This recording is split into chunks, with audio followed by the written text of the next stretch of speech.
my God, why have you forsaken me? Why so far from saving me, so far from the words of my groaning? Today and tonight are the prerequisite to Easter, like bad-tasting medicine, and we call it Good Friday. What steps out of the darkness is nothing compared to the Christ who marches headlong into it for the sake of the whole world. I have placed the cross where our baptismal font normally stands alone, at the entrance to our sanctuary, because, like with those baptismal waters, it is where we meet Jesus. Rather, it is where Jesus meets us, the crossroads of life and death. At the Easter Vigil and on Easter morning, we'll look more at life. Today, tonight, we look at death. The death Jesus dies on the cross of Calvary is the same death we are drowned in baptism. Calvary, which has come to be synonymous with victory, is the anglicized version of Golgotha, place of a skull, or simply the skull, as Luke puts it, as all four gospel writers mention this place where Jesus was killed. The name may refer to the shape of the hill, or the site of execution, with skulls of the slain buried there after having been ravaged by birds and beasts alike. Jesus was rare in that someone cared enough to take away and bury his body.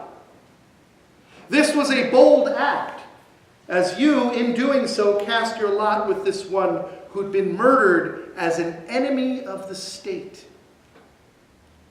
Rome preferred the crucified be exposed to the end, decay, obliteration. It was part of the savagery of it, the hallmarks of death in the extreme. As long as our gospel reading is the Passion according to John, it begins mid-thought. After Jesus had spoken these words refer to the long prayer Jesus made for his disciples at the end of the Lord's Supper, the Last Supper, ending with John 17:25 and 26. Righteous Father, the world does not know you, but I know you, and these know you and know that you have sent me. I made your name known to them, and I will make it known, so that the love with which you have loved me may be in them, and I in them. Jesus is in them, and indeed with all of us, all humanity, in death. It starts in a garden with betrayal.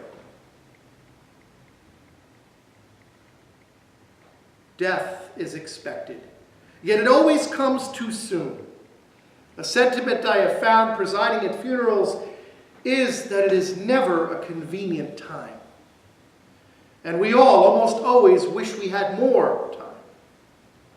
It still comes as a surprise and is surprising in its affects as well as its effects. It is painful. It sucks. Death changes everything. And you know how much we human beings love change. It is something we all fear, or at least would like to avoid, even Jesus. Death is the wages of sin. Betrayal in a garden. And in the case of Jesus, death is the wages of all our sins laid on him. Death is an end to hope. But what are the benchmarks we see in John's account this day? Death is brutal in form, beginning with lanterns, torches, and weapons, piercing the still darkness. Not pretty. In searching for the hallmarks of death, or what death is, we can mine the text for signs of our collective sinfulness as Jesus' death comes about. There is first that betrayal. Judas' knowledge used for ill. Judas knowing who, where, and when to hand Jesus over with a kiss. Death for our Lord is surrounded by violence, the sword, and it comes premeditated. There is a compromising with injustice, oppression, and despotic rule as High Priest Caiaphas seeks to appease Rome, having decided already that there should be one to die. Denial. Death brings that on in force. Death isn't there, at least not for me. I do not know the man. I am not the one. Abuse of power and secrecy mark death, striking Jesus in the dark of night before the self-appointed night court judge accusatory. Satan means accuser too. Later, the Jewish leaders wouldn't even go into Pilate's headquarters so as to avoid ritual defilement. But death is the ultimate in unclean. It can prevent or interrupt life, joy, celebration, so it is labeled unclean, set aside, don't look at it. Death is presumption. Here they say deserved, but no one wants to get their own hands dirty. The envy or covetousness mixed with dread has them using others. They use Pilate, who adds Rome's gratuitous violence. It would be the cross for Jesus. Abuse, physical, mental, emotional, and this death is surrounded by lies which people use to manipulate others. If you release this man, you are no friend to the emperor. There is fear in Pilate of Rome, emperor, and the mob. Death is giving in when you know better. Pilate washes his hands. Gullibility, the incited crowd, a bait and switch. Take Barabbas. We see greed, casting lots for his clothing, scavenging the dead or soon to be. Divisiveness, the separating of families. Death creates widows and orphans. Jesus makes repairs, putting John, the disciple whom he loved, our passion author, to look after Mary, his mother.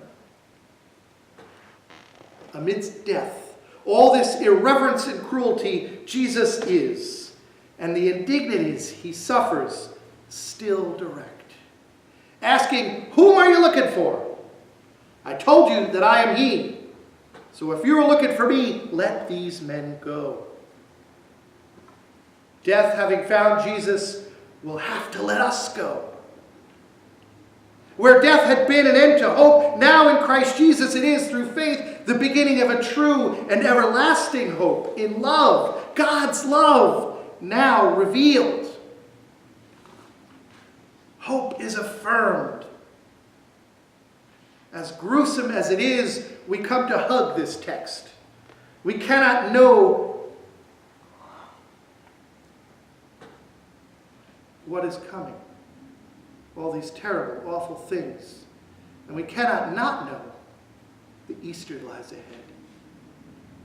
We cannot not know what we already know when we read this text. So enough about death. It's time to own up to the good in Good Friday. Sir Elton John has a song that he and Bernie Taupin wrote, which he sings with so much intensity that I can only imagine what circumstances inspired. By the lyrics, he has been rescued from a terrible relationship to a domineering person where he felt trapped, used, stifled, even strangled to death. For their sake, I hope it was only fiction and not a lived-out experience, as Jesus's was. The song is called Someone Saved My Life Tonight. And the refrain goes like this. Someone saved my life tonight, sugar bear. You almost had your hooks in me, didn't you, dear? You nearly had me roped and tied, altar-bound, hypnotized, sweet freedom whispered in my ear. You're a butterfly, And butterflies are free to fly, fly away, high away, bye-bye. Ooh. The verses are dotted with bitter imagery. A sloop noose hanging in my darkest dreams. I'm strangled by your haunted social scene. Just a pawn outplayed by a dominating queen. Like Elton in this song, we are bound to corruption and sin, death itself, with its hooks in us.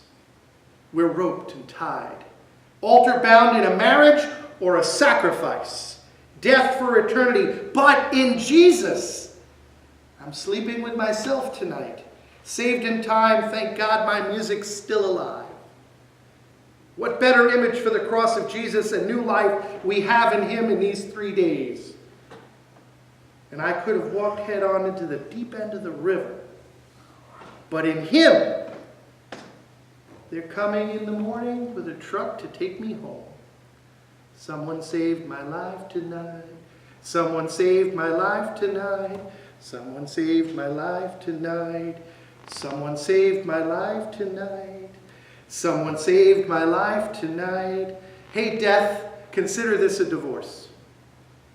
And someone saved my life tonight. Sugar Bear, you almost had your hooks in me, didn't you, dear? You nearly had me roped and tied. Altar bound, hypnotized, sweet freedom whispered in my ear. You're a butterfly, and butterflies are free to fly. Fly away, high away, bye-bye.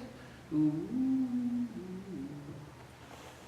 As we consider Good Friday and the cross, we can remember someone saved, someone saved, someone saved my life tonight. Someone saved, someone saved, someone saved my life tonight.